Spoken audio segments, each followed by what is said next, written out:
Assalamualaikum warahmatullahi wabarakatuh. Perkenalkan, nama saya Sitrina Reswari, NPM 231010684, mata kuliah e-commerce kelas 5A non-reguler Banjarmasin. Program studi S1 Teknik Informatika, Fakultas Teknologi Informasi, Universitas Islam Kalimantan, Muhammad Arsyad Al-Banjari. Di sini saya ingin mendemonstrasikan website yang telah saya buat untuk memenuhi ujian akhir semester mata kuliah e-commerce. Jadi, pada kesempatan ini saya membuat website tentang sistem informasi Balai Penyuluhan Pertanian Kecamatan Angsana. Di sini untuk halaman utamanya ada judul, kemudian berita dan kegiatan, menampilkan berita dan kegiatan, kemudian testimonials. Untuk menu-menu yang ada di halaman utama itu ada tentang kami. Di sini ada memperkenalkan tentang profil BPP Angsana, yaitu saya buka. Untuk profil Balai Pertanian Kecamatan Angsana, BPP Kecamatan Angsana terletak di Jalan Provinsi KM 192, Desa Angsana, Kecamatan Angsana, Kabupaten Tanah Bumbu, Provinsi Kalimantan Selatan. BPP merupakan unit pelaksana teknis yang berada di bawah naungan Dinas Pertanian Kabupaten Tanah Bumbu. Kemudian memasuki visi misi. Di sini ada visi misi dari BPP Kecamatan Angsana. Untuk visi tersendiri yaitu mewujudkan BPP Angsana sebagai wadah pembinaan kepada petani dan pengusaha pertanian guna mendukung program ketahanan pangan dan swasembada pangan berkelanjutan. Untuk misi tersendiri ada 4. Salah satunya yaitu meningkatkan kinerja jabatan fungsional penyuluh pertanian sebagai tenaga profesional dalam melayani masyarakat tani. Kemudian ada tugas dan fungsi daripada BPP itu tersendiri, yaitu untuk tugas ada 8, dan untuk salah satunya yaitu menyusun program penyuluhan pertanian kecamatan sejalan dengan program penyuluhan pertanian daerah. Untuk fungsi, Balai Penyuluh Pertanian mempunyai fungsi sebagai tempat pertemuan para penyuluh pertanian, pelaku utama, pelaku usaha, dan sebagai simpul koordinasi pembangunan pertanian berbasis kawasan.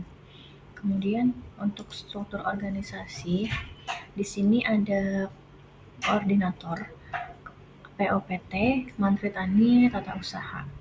Kemudian ada bagian SDM, bagian supervisi, dan bagian program. Dan ada penyuluh tenaga teknis. Untuk wilayah kerja BPP tersendiri, kecamatan yaitu ada 9 desa, yang mana Desa Angsana, Desa Bayansari, Desa Banjarsari, Desa Makajaya, dan Desa Makmur, Desa Sumberbaru, Desa Purwodadi, Desa Bunati, dan Desa Tengah Indah. Itu untuk menu-menu di tentang kami. Kemudian untuk di informasi itu ada data kelompok tani. Di sini tertera untuk nama kelompok tani, ketuanya siapa, dan jumlah anggotanya berapa, dari desa mana, alamatnya di mana, serta komoditasnya dan luas lahan. Misalnya ini ada contohnya kelompok tani maju bersama, ketuanya Ahmad Fauzi, anggotanya 1 orang, ini masih contohnya. Kemudian desanya Banjarsari, komunitasnya dia ada kedelai dan ubi jalar, luas lahannya itu 3 hektar. Kemudian di sini bisa di search, misalnya nanti ada banyak data, saya mencari kelompok tani maju bersama, bisa di search.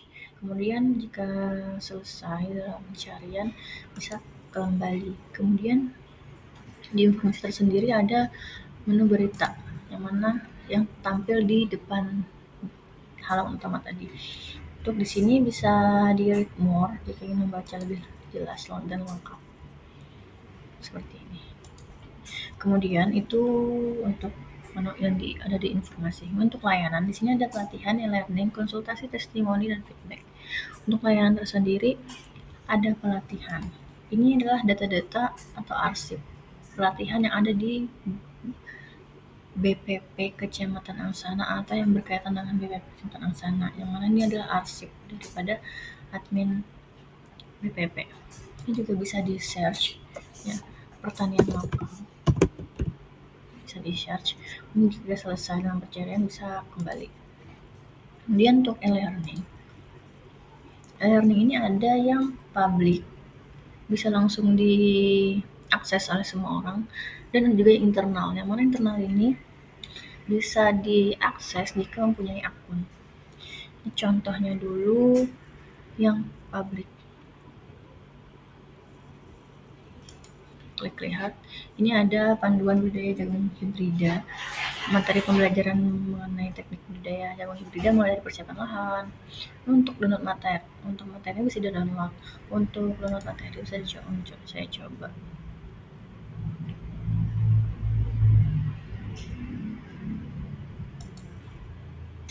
Ini saya mengupload contohnya saja. Kemudian kembali. Kemudian untuk yang internal itu harus punya akun. Nah, materi internal silahkan login untuk membuka materi. Belum punya akun, daftar terlebih dahulu. Baik, coba daftar akun. Sini nama lengkapnya, contohnya aja Siren.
Kemudian daftar, berhasil.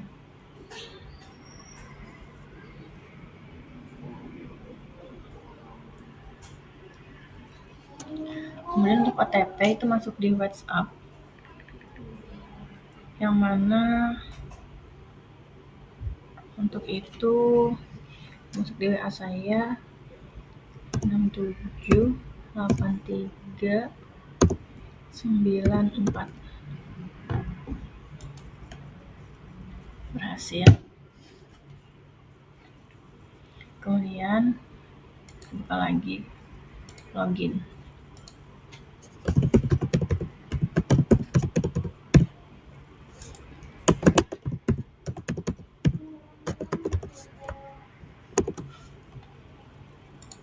Sesuai, login.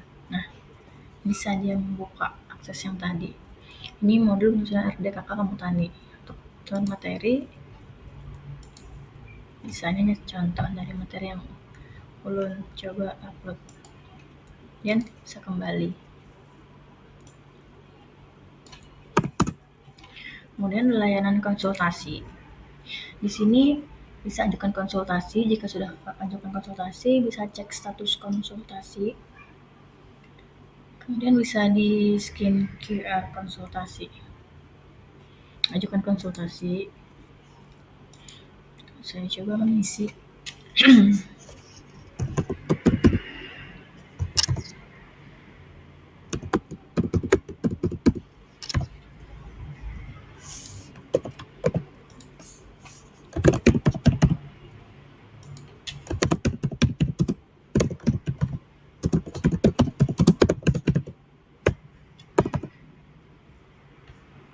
Kirim.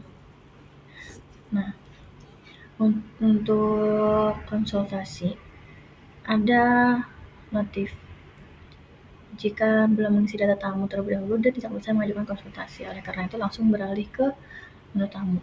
Oke, next.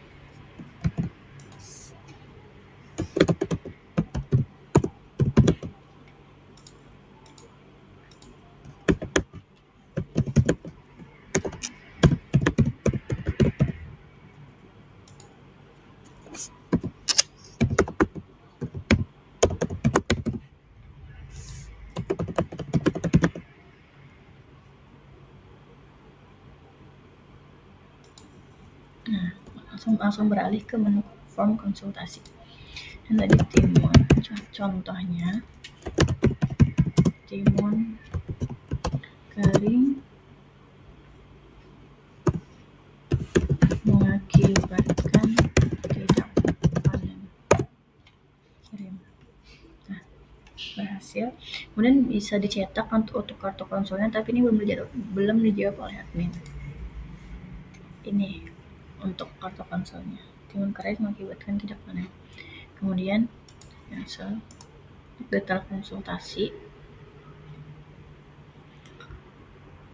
Di sini ada kodenya. Kode ini bisa dicek untuk mengetahui apakah sudah dijawab atau belum dengan admin. Contohnya, cek dengan kode tadi, cek status. Nah, belum dijawab oleh admin. Baik, saya lanjut dulu. Untuk testimoni sama seperti konsultasi juga, saya coba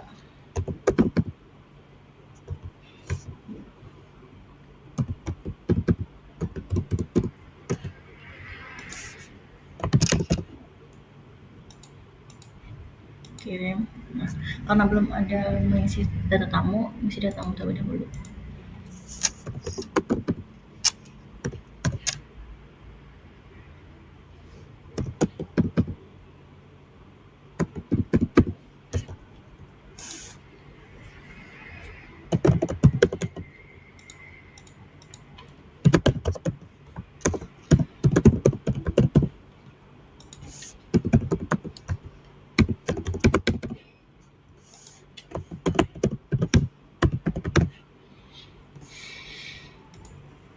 Langsung beralih ke form testimoni. Kemudian pesannya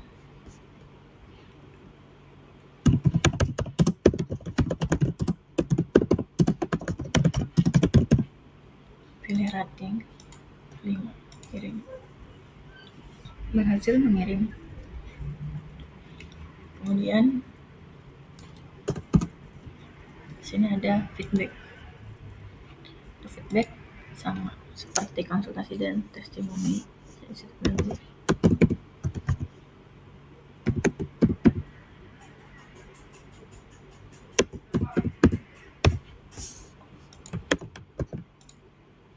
Saran.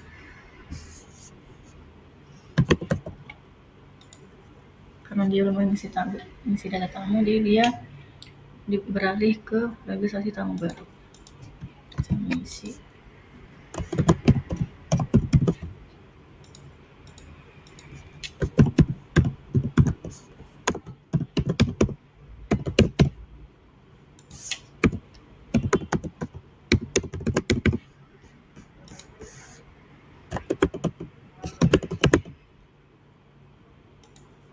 Nah, beralih ke form feedback dan saran.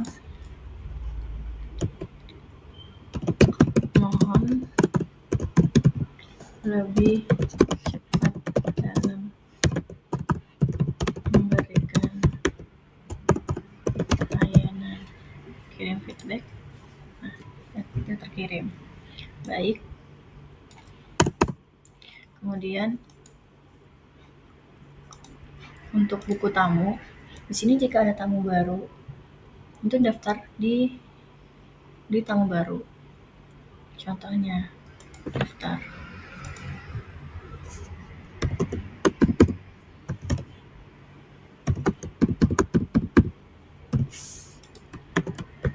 Kemudian namanya contohnya Tuan.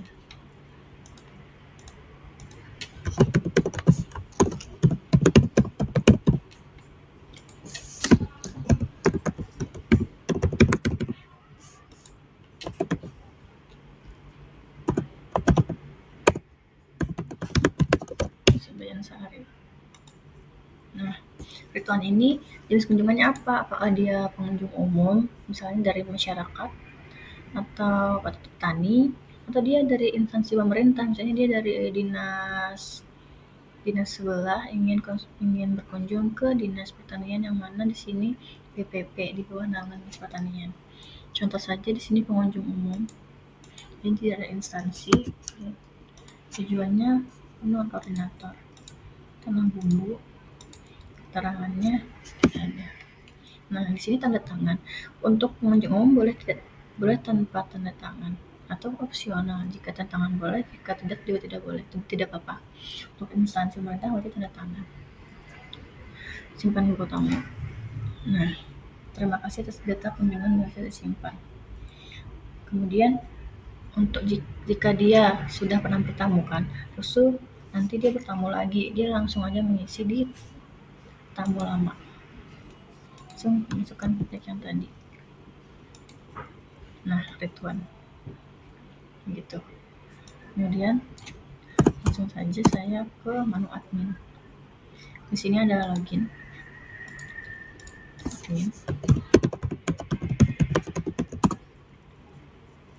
Nah, jadi di menu admin ini ada beberapa menu dan mana di situ dalamnya ada beberapa sub menu. Untuk master pengguna ini ada role, ada menu jabatan, ada data pengguna. Kemudian untuk tamu di sini ada data tamu, data buku tamu. Untuk data tamu itu data yang mana orang-orang yang bertamu ataupun yang melakukan konsultasi, melakukan testimoni, feedback secara online. Untuk buku tamu tersendiri adalah orang yang bertamu dan berkunjung secara offline ke kantor. Masuknya ke buku tamu. Jika orang melakukan online seperti konsultasi online itu dia masuknya hanya di tamu, data tamu.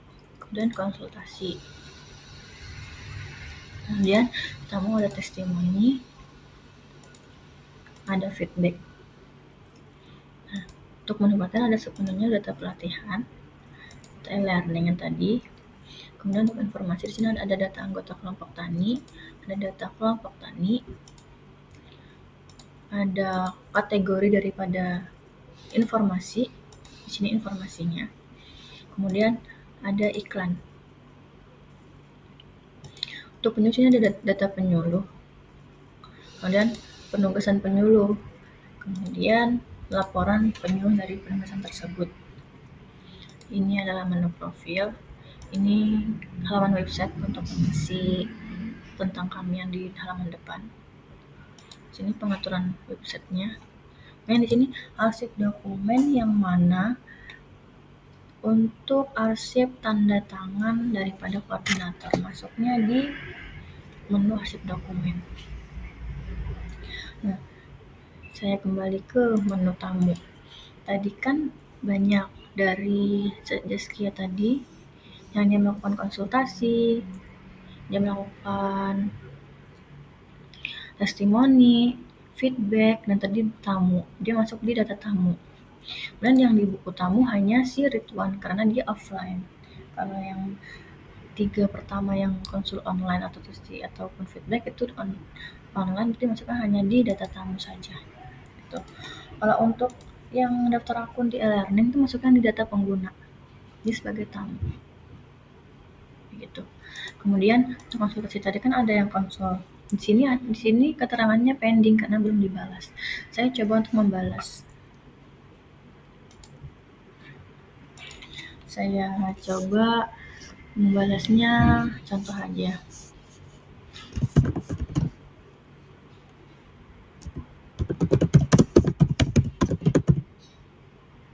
Nah, simpan.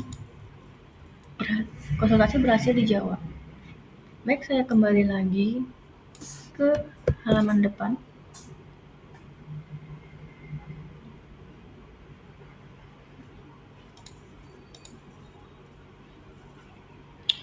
Di sini konsultasi. Cek konsultasi dengan kode yang tadi. Nah, di sini sudah dijawab. bisa dicetak, yang mana timun kedapatan jawabannya kurang dalam penyiraman, contohnya itu bisa di print gitu. Kemudian di sini bisa melihat detail dari admin, kemudian bisa diedit, contohnya saya kasih kata banyak di sini ya, edit, update. Nah, setelah dilihat kembali ada kata banyaknya, hasil diupdate. Kemudian testimoni tadi. Nah, testimoni itu ada bagian approve. Approve itu yang mana jika ada orang yang melakukan testimoni, kemudian admin mencek, admin bisa approve. Jika admin approve, itu bisa tampil di halaman depan. Tadi ini Najwa, kemudian di approve, dilanjutkan, dan saya buka halaman yang tadi depan.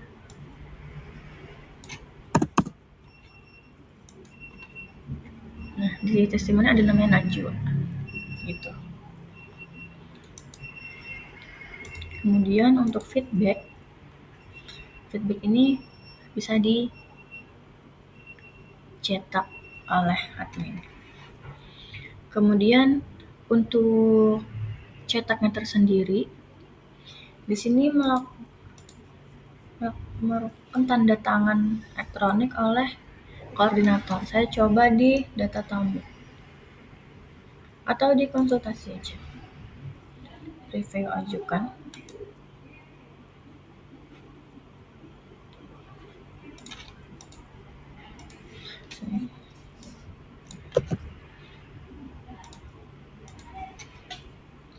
Review ajukan, kemudian pilih bulan Januari yang mana mau di tanda tangan.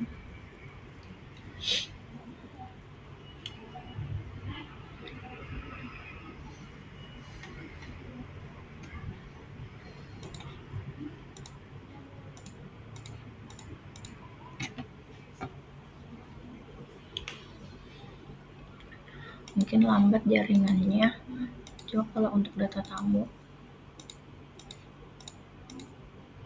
Nah, dan sifat dokumennya ini ada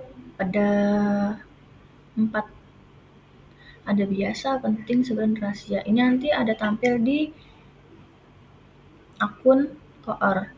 Jika penting kan bisa langsung oleh koor ditandatangani gitu. Ini biasa. Dan yang ini kirim. Nah, laporan bulanan diajukan.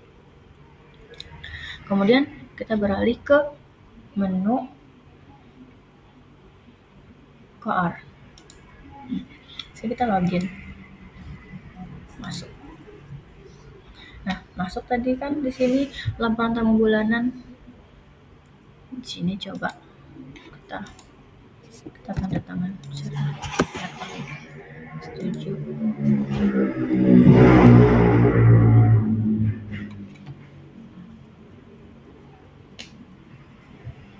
Nah, sudah. Kita kembali lagi ke admin.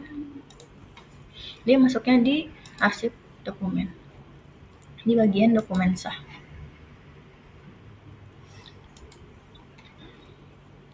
Nih, untuk tanda tangannya sudah bisa.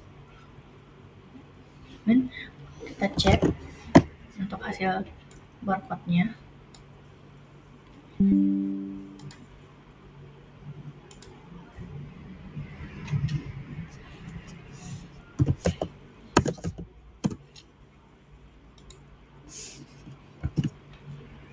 Karena belum di hosting dengan localhost, masih dengan localhost, jadi dia belum bisa. Ini harus di sini. Nah, begini tampilan daripada barcode TTE-nya koordinator. Jadi nanti misalnya saat mengirimkan berkas untuk TTE dari koordinator, nanti munculnya di menunggu di sini. Kemudian jika oleh koor ditolak, nanti munculnya ditolak. Nanti ditolak ini juga ada alasan ditolaknya kenapa, jadi bisa diperbaiki. Untuk dokumen sah di sini. Baik. Ya, untuk ini atau mengatur hak akses oleh admin. Baik, saya logout. Untuk yang tampil di ujung bawah ini adalah iklan, yang mana iklan itu nanti membantu jika ada masyarakat ataupun masyarakat yang punya toko, yang mana toko itu mempunyai jualannya yang untuk bisa dipromosikan oleh website ini, bisa dilakukan oleh website yang telah saya buat. Jadi setiap ada yang membuka website ini tahu bahwa toko ini jualan pupuk misalkan gitu, sedang promo ataupun diskon gitu. Baik, mungkin itu saja yang bisa saya sampaikan, demonstrasikan website yang telah saya buat. Mohon maaf jika ada banyak kesalahan dalam pembuatan website atau banyak kekurangan. Saya meminta maaf. Baik, itu saja. Terima kasih. Wassalamualaikum warahmatullahi wabarakatuh.